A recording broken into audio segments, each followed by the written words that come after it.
takdirku. Oh Tuhan,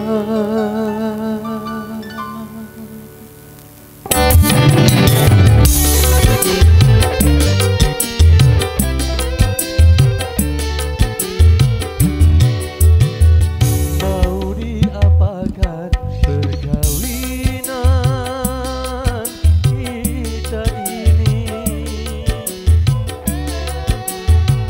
Sudah sekian lama kita hidup berdua, tetapi sikapmu selalu dingin kepada diriku ini. Terkadang terasa kecewa hatiku. Mungkin di hatimu ada orang pertama.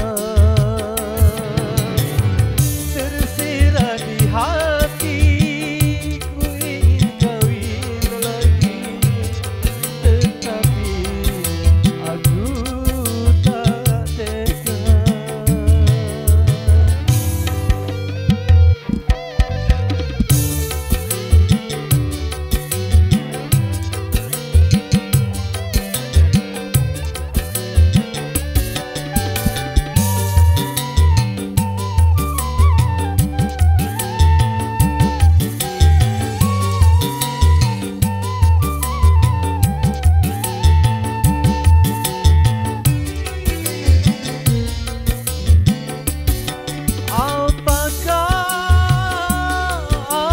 Apakah kita harus selamanya begini?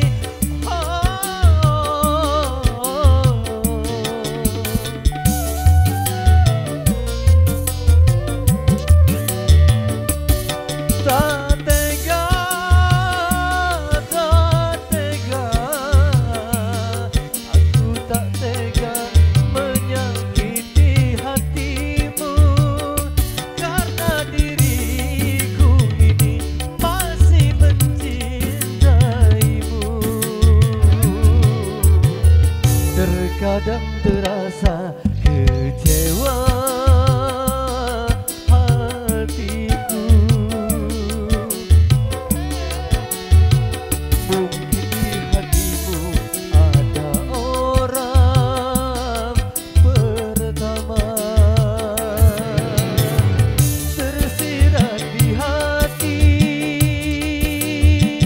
ku ingin kawin lagi, tetapi aku tak tega.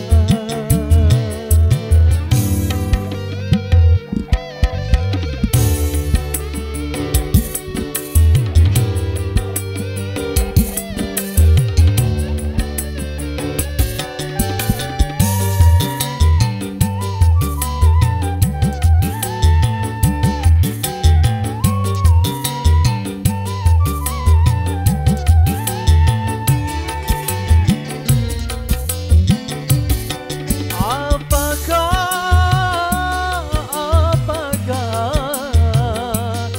kita harus